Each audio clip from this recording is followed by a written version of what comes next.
नमस्कार विद्यार्थी मित्रांनो, मी प्रियंका ग्लोबल ऑनलाईन मराठीमध्ये आपल्या सगळ्यांचं मनापासून स्वागत करते. आज आपण महाराष्ट्र सेट परीक्षा 2026 करिता आपण पेपर 2 चं अभ्यास पद्धती आज जाणून घेणार आहोत. लक्षात घ्या, महाराष्ट्र सेट एक्झामिनेशन वर्षातून एकदा होत असतं. एकूण 300 गुणांसाठी ही परीक्षा असते आणि 2 पेपर यामध्ये होतात. आता पेपर 1 हा जनरल पेपर आहे आणि 10 युनिटचा इथे सिलेबस आहे. त्याच पद्धतीने पेपर 2 हा सब्जेक्टिव्ह पेपर आहे मित्रांनो. तुमचं इतिहास, अर्थशास्त्र, लॉ किंवा सामाजिक शास्त्र असू द्या, पॉलिटिकल सायन्स असू द्या, कुठलंही तुमचं लाईफ सायन्स असू द्या, कुठलाही विषय आहे पेपर 2, तर त्याचं 10 युनिटमध्ये आपल्याला सिलेबस आहे. तर हे अभ्यास करीत असताना कसं अभ्यास करायला हवं? जेणेकरून आपण पेपर 2 मध्ये सब्जेक्टिव्ह पेपरमध्ये देखील जास्तीत जास्त गुण मिळवू शकतो. त्यासाठी आजचा पर्टिक्युलर व्हिडिओ लेक्चर आपल्याला नक्कीच बघायचा आहे. कारण येणारे जे महाराष्ट्र सेट एक्झामिनेशन आहे ते जूनमध्ये होणार. तर फेब्रुवारी ते जूनपर्यंतचा टाईम पिरियड आहे. येणाऱ्या 4 ते 5 महिन्यांमध्ये जर या नियोजनबद्ध पद्धतीने तुम्ही अ, अभ्यास केलेलं, तर नक्कीच या परीक्षेमध्ये मॅक्सिमम मित्रांनो तुम्ही स्कोर करू शकता. आता हे संपूर्ण नियोजन तुम्हाला एकतर बघावं लागेल आणि फक्त बघायचं नाही, तर त्याला अप्लाय करा. कशा पद्धतीने आपण अभ्यास करावं हे जेव्हा आपल्याला कळलं, तेव्हा एक मार्ग आपल्यासमोर येणार आणि जे खूपच नवीन आहे विद्यार्थी मित्र, यापूर्वी परीक्षा दिलेली नाही किंवा ज्यांनी परीक्षा दिलेली पण क्वालिफाय होऊ शकले नाही, अशा सगळ्या विद्यार्थी मित्रांनी हा व्हिडिओ लेक्चर आवर्जून बघा. कारण वारंवार मी पेपर 1 विषयी नेहमी बोलते, की काय करावं, काय नाही आणि उत्तमरित्या तुम्ही त्या गोष्टी फॉलो देखील करतात. याविषयी मला माहिती सुद्धा आहे. पण पेपर 1 प्रमाणे अनेक विद्यार्थ्यांना एक क्युरिओसिटी म्हणा, उत्सुकता म्हणा किंवा जाणून घेण्याचं एक आहे, की आम्हाला पेपर 2 विषयी अभ्यास पद्धती सांगावं. तर नक्कीच मित्रांनो याला फॉलो करा. तुम्ही येणाऱ्या परीक्षेमध्ये मॅक्सिमम पेपर 2 मध्ये देखील स्कोर करू शकता. कुठलाही विषय तुमचा असू द्या, सगळ्याच विषयासंबंधित हा व्हिडिओ लेक्चर आहे. त्यामुळे शेवटपर्यंत बघा आणि सोबतच महाराष्ट्र सेट एक्झामिनेशन जून 2026 करिता कंप्लीट कोर्स अवेलेबल आहे. याची व्हॅलिडिटी 1 इयर आहे. Net paper 1 free of cost आहे. 10 वर्षाचं PYQ अभ्यास करूया. MCQ प्रॅक्टिससाठी आहे. कुठलंही रेफरन्स बुक वापरण्याची आवश्यकता नाही. या नोट्स वापरा 10 युनिटचं. शॉर्ट एक्झाम तुम्ही क्वालिफाय होणार. रात्री 8 वाजता लाईव्ह सेशन असेल. सोबत मॅथ्ससाठी 9 वाजता सेशन आहे. रेकॉर्डेड पाहिजे तितक्यादा बघू शकता. 23 फेब्रुवारीपासूनच आपली बॅच सुरू झालेली आहे. याला जॉइन करा म्हणजे आजपासून 3000 फीज आहे. मात्र त्यावर डिस्काउंट मिळेल. 2500 रुपयामध्ये हा कोर्स अवेलेबल आहे. ऑफिशियल नंबर्स आहे, कॉन्टॅक्ट करा. पेपर 2 मध्ये commerce management, computer science, political science, life science, history, economics, Marathi, chemistry, इंग्रजी आणि लायब्ररी सायन्सचं देखील कोर्स अवेलेबल आहे. फीज आहे 10,000. यावर डिस्काउंट मिळेल. मात्र 8,000 मध्ये 1 इयर व्हॅलिडिटी सोबत net set paper 1 free of cost आहे. ऑफिशियल नंबर्स आहे, यावर कॉन्टॅक्ट करा आणि पेपर 2 ला देखील आपण जॉइन व्हा. आता इथे बघा काय करावं. Understand the exam structure. परीक्षेचं स्वरूप जाणून घ्या. महाराष्ट्र सेट परीक्षेमध्ये मी वारंवार सांगते, एक पेपर 1 आहे. पेपर 1 हा जनरल आहे. ठीक आहे. आणि पेपर 2, आता पेपर 2 विषयी मेजर बोलूया. पेपर 2 मध्ये 100 प्रश्न येणार आहे. किती मार्कासाठी? 200 गुणांसाठी. 200 म्हणजे प्रत्येक प्रश्न काय असेल? प्रत्येक प्रश्न 2 मार्कासाठी. आहे ना? प्रत्येक प्रश्नांचं वेटेज आहे 2 गुण. हे आपल्या लक्षात आलेलं. किती तास पेपर 2 असतं? 2 तास कालावधी आहे आणि पेपर 1 साठी 1 तास. एकूण 3 तासासाठी आपली पर्टिक्युलर एक्झाम होते. निगेटिव्ह मार्किंग नाही आहे. इथे जे आहे मल्टिपल चॉईस करावं लागतं. सिलेबस आपल्याला करायचा आहे क्लिअर, कन्सेप्ट क्लिअर करायचा. आता बघा, इथे सांगते 10 युनिट आहे मित्रांनो. ठीक आहे. तर या 10 युनिटपैकी 50 ते 60% जो आपला सिलेबस आहे, तो इझी फॉर्ममध्ये असतो. त्यामुळे या इझी फॉर्मच्या कन्सेप्ट, आता कुठलंही वाचलं आणि झालं असं नाही, तर कन्सेप्ट जेव्हा क्लॅरिटी होईल, क्लिअर होईल, कन्सेप्टला धरून जेव्हा आपण अभ्यास करायला शिकू, तेव्हाच आपण इझिली जे आहे ना पेपर 2 करू शकतो. आता 10 युनिटपैकी मला सरळ म्हणायचं आहे 50% आपला सिलेबस हा ईझी असतो. त्याचं कन्सेप्ट बेस्ड सगळ्या गोष्टी असतात. ठीक आहे. आणि तो मेजर पार्ट आपल्याला 60% तरी आपल्याला सिलेबस विथ कन्सेप्ट क्लॅरिटीच असायला हवी. आणि त्यानंतर 30 ते 40% हा हार्ड टाइपचा किंवा मॉडरेट म्हणू शकतो आपण सिलेबस असतो. आता सगळ्याच गोष्टी सोप्या दिल्या तर परीक्षा होईल का ती? नाही ना.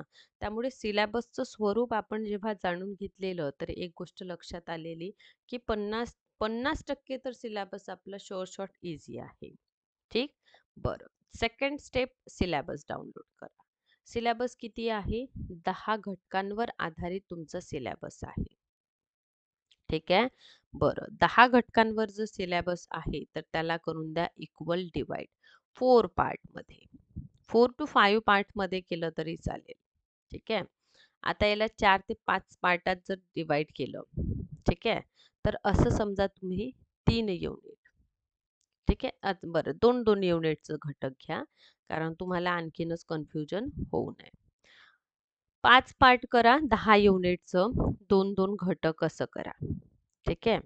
2-2 घटक तुम्ही जर असं डिवाइड करून घेतलेलं, तर ह्या झाल्या 10 युनिट. ठीक आहे. इक्वल पार्टमध्ये. आता इथे 2 युनिट जर तुम्ही घेतलेला आहे, तर 2 वीक घ्या इथे 2 युनिटसाठी. 2 वीक आहे ना. 1 युनिटमध्ये पहिली, 1 वीकमध्ये 1 युनिट करा. सेकंड वीकमध्ये सेकंड युनिट करा. बरं. आता फक्त वाचलं मॅडम आम्ही केला अभ्यास, असं काही आहे का? नाही. वाचणं म्हणजे अभ्यास नाही. कन्सेप्ट क्लिअर करा. काय म्हणत आहे, कसं हा टॉपिक आहे, कसं म्हणजे छोट्या-छोट्या गोष्टींपासून मोठं-मोठं तुम्हाला लक्षात आणि जेव्हा तुम्ही कुठलंही घटक घ्या आणि डीपली जेव्हा त्याचा अभ्यास करायला शिकाल ना, तेव्हाच तुम्ही खऱ्यारित्या अभ्यास करत आहात.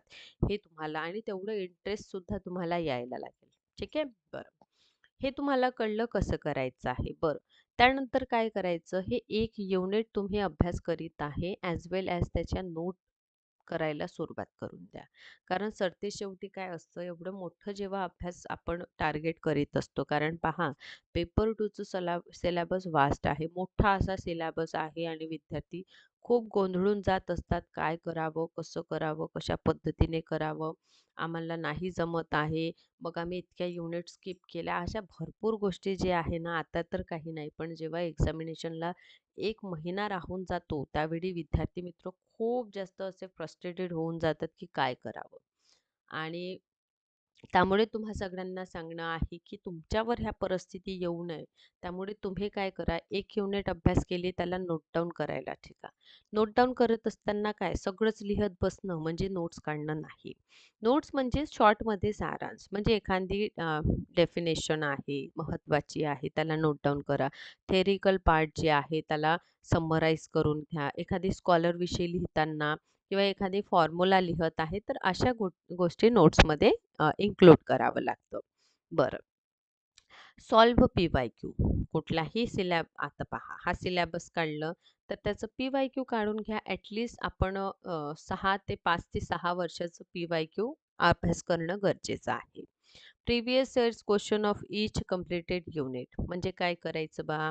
आता हे कुठलं आहे? तर पहा, तुम्ही युनिट 1चा अभ्यास केलेलं. तर पाहून घ्या क्वेश्चन पेपरमध्ये, की या युनिटमध्ये हा प्रश्न आहे, हा प्रश्न हा इथून आलेला आहे. ठीक आहे. असं जेव्हा करत जाणार, तेव्हा आणखीनच इझी तुम्हाला गोष्टी होईल. आणि सेकंडली ज्या वेनी तुम्ही अभ्यास करीत आहे, ते योग्य चाललं का? हे सुद्धा जेव्हा पी-वाय-क्यू ॲनलाईज करणार तेव्हा कळेल. डेली 4 ते 5 तास तुम्हाला अभ्यास करायचा आहे. या अभ्यासातून फक्त अभ्यास नाही, तुम्ही पहा 4 नाही 2 तास जरी तुम्ही करत आहे, पण तेवढ्या डेडिकेशनने तुम्ही करायला हवं. वाचलं आणि विषय झालं समजलं असं नाही. तर प्रत्येक गोष्टींचा डीपली अभ्यास करा, कन्सेप्ट क्लिअर करा. कुठलं वर्ड नाही कळत आहे, तर त्याला डिटेलमध्ये जाणून घ्या. एक थेअरी नाही कळत आहे, तर त्या थेअरीला परत वाचा, परत त्याच्याविषयी व्हेरियन्स वेनी अभ्यास करा, जेणेकरून तो घटक कधीही परीक्षेत विचारलं, तर त्याचे सगळेच पैलू तुम्हाला परीक्षेत सांगता यायला हवे. ओके. अशा पद्धतीने तुम्ही काय केलं आहे, हा 10 युनिटचा सिलॅबस तुम्ही डिव्हाईड करून घेतलं. पर युनिट 1 वीकमध्ये तुम्ही करीत आहात किंवा 10 दिवसात जरी 1 युनिट करीत आहात, असं समजा 10 युनिट किंवा 6-7 दिवस जे पण काही करत आहात, त्यापैकी 1 युनिट कंप्लीट झाली, त्याला रिव्हिजन करा. ठीक आहे. सेल्फ नोट्स क्रिएट करा. हे खूप महत्त्वाचं आहे. आणि एव्हरी सॅटरडे त्याला रिवाईज करा. केलं? सॅटरडेला रिवाईज केलेलं आहे. रिव्हिजन मोस्ट इम्पॉर्टंट ठरेल. जसं तुम्ही नेक्स्ट वीकमध्ये सेकंड युनिट जरी करत असेल, तरीही फर्स्ट युनिटसाठी एक दिवस काढा, ज्यामध्ये फर्स्ट युनिटचं तुमचं रिव्हिजन व्हायला हवं.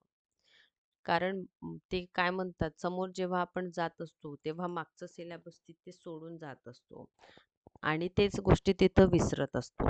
ठीक आहे? हे करू नका. पी-वाय-क्यूज ॲनलाईज करणं युनिट वाईज हे खूप गरजेचं आहे.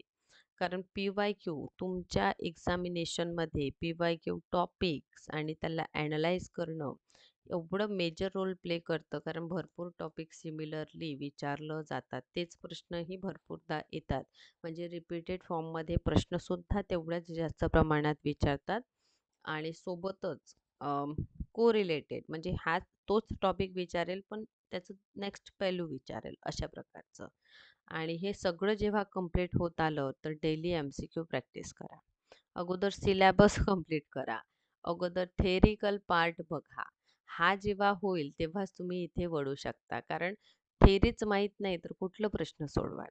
त्यामुळे ही लास्ट स्टेप आहे आपल्या पर्टिक्युलर अभ्यासाची. तर या नियोजनबद्ध पद्धतीने जर गेलं मित्रांनो, तर नक्कीच तुम्ही क्वालिफाय होणार. या व्यतिरिक्त पेपर 2 साठी कोर्सेससुद्धा अवेलेबल आहे. त्याला जॉइन करू शकता. या स्टेप्स जर तुम्ही फॉलो केल्या आणि ज्या दिवशी तुमचं हे स्टेप्स पूर्ण होऊन जाईल, नक्कीच मला मेसेज करा, की आता काय करायचं. मी तुम्हाला समोरचं पेपर 2चं स्ट्रॅटेजी सांगेल, जेणेकरून हे एक्झामिनेशन तुम्ही शुअर शॉट आणि इझिली क्वालिफाय होणार. व्हिडिओ आवडला असेल तर लाईक करा आणि अशाच पद्धतीने व्हिडिओ बघत राहा. Thank so much.